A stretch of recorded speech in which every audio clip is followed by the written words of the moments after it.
They defeated the San Francisco 49ers 25-22 to win the Super Bowl. And I just want your thoughts on the game real quick before I tell you how it felt for me as a Lions fan watching that game. I enjoyed it. First off, we were watching it together. We were at Uncle Terry's house in the man cave, having a good time. Us two in the heavyweights. But I enjoyed the game.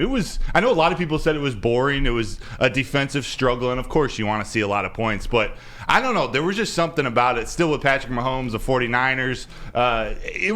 It was fun for me to watch. It was fun for me to watch with you guys. And then we got the drama at the end of the game where we got to see the star shine. Patrick Mahomes make his big comeback in overtime and capture that third MVP trophy, that third Super Bowl.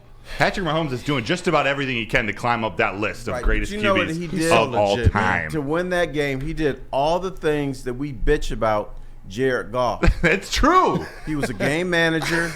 He didn't show how strong his arm was. He didn't really run very much. He just made smart plays. The exact same thing that Jared Goff does, but we bitch about it. But Patrick Mahomes does it. He wins the Super Bowl. Yeah. He was getting ready to let one loose. It was either in overtime or late in the fourth quarter where he was chucking his arm back and he decided to pass it off to the flesh, check down to Pacheco. Made all the right moves at the end of the game. Kool-Aid, what were your thoughts? Yeah, I mean, just first on the game itself, it's amazing to see a quarterback like Patrick Mahomes operate the way that he does. You talk about a guy who was like cool, calm, collected the entire game. There were times where I'm just like, yo, they might be in trouble, and he's on the sideline kind of smiling. And it was just like, yo, you could see that there's just a completely different rarefied air that he walks in, especially in this quest of trying to chase down what Tom Brady built up in this NFL. Patrick Mahomes is amazing. Let's just start there. But as a Detroit Lions fan watching that game at KG, you got that. First, you know what? Let's go to the Alex Anzalone one first. All right, I got you. Because I swear this was all of Detroit. Not going to lie, this is tough. Because the entire game, especially in that first half, I was sitting there like, you know what? The Detroit Lions absolutely would have and could have competed in that Super Bowl, and probably, I think that they had the makeup and the recipe to actually come out on top if they would have made it, man. Yeah, they got the pieces. We could see, especially with how they performed against San Francisco in the first half of the NFC Championship game. With that offense, we like to think that offense would go out and score more points than the 49ers against the Chiefs. But you're not the only one, though. I don't know. To me, it more just felt like they not belonged in that game, but they're not.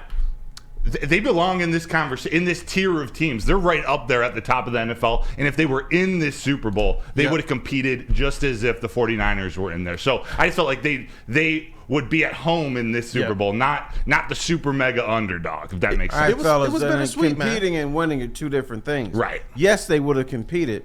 But I think what we saw last night, when it was time to win the game, Patrick Mahomes elevated himself. Patrick Mahomes became Michael Jordan. Patrick Mahomes said, y'all not going to beat us tonight, so I'm going to do what you have to do. So I think, yes, the Lions would have competed, but at the end, Patrick Mahomes and Travis Kelce would have done what they had to do to beat them. Another dude was Chris Jones. Mm-hmm. Chris Jones didn't like the way the defense was playing. He yells at the defense. Everybody, they get their act together, and they play better. So I don't think the Lions would have won that game. Competing, yes, but bottom line is Kansas City would impose their will on them and won that game. Yeah, definitely. Chris Jones, bring him home. Chris Jones, come on, baby. Come on. Good luck with that. You talked about I know it's going to be a lot of money. You talked about the scoring in this game. You know, one of the posts from socials last night that absolutely blew up. Can you put up that Antonio Brown one? Yeah. Because I think he was spitting facts. We don't know if the Lions would have held on to this lead, but he had a lot to say. He said it feels like the Lions would be up 35-10 right now. Hey. And it was just so many plays, especially in that first half of the game, where I'm just sitting there like the whole time. I wanted to, like in years past, the Super Bowl was an event that I just enjoyed.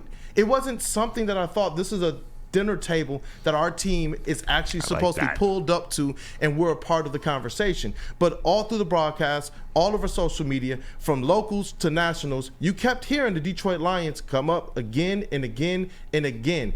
And it's kind of bittersweet because it's like, man, oh man, oh man, what a chance that we blew. So close, yet so far. But like Terry said, I do believe that this was a game, and I think moving forward, they're going to be a tough out.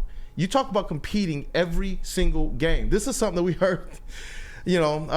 bless their hearts, the Pistons talk about what they want to do is learn to compete. The Detroit Lions have taken that step, and they are competitors. When we heard all season long, Dan Campbell, Brad Holmes, and these guys talking about we are the hunters. You don't got to go far to look for us. We'll be right on your front porch. This is stuff now that I absolutely believe. It's no longer stuff that it's like, hey, that's pretty hype. Let's go out there and see this. But I absolutely believe this, man. And it was cool to see across the spectrum of social media all the different thoughts and how people really did believe that the Detroit Lions would have belonged if they made that game, man. Yeah, and I just saw a post. Where was it? I think it was Mike G. Something about there we go. Better moves last night.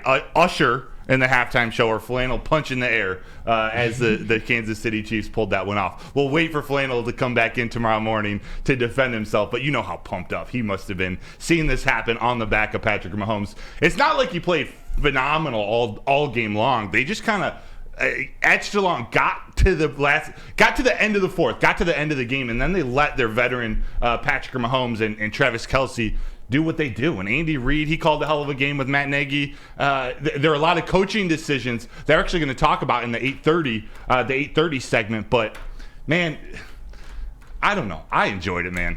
I did enjoy it. Like I said, it was still a bittersweet watch, man. And we got to get the Booth Boys involved, man, because they got their Lions hats on. You can tell where their hearts are absolutely at. KG's in the booth right now, too, looking like, man, what a missed opportunity, bro. How you feeling about this? Hey, man, I'm as far as the Lions goes, of course, it's a missed opportunity. I felt like offensively, we definitely could have competed with both of those teams.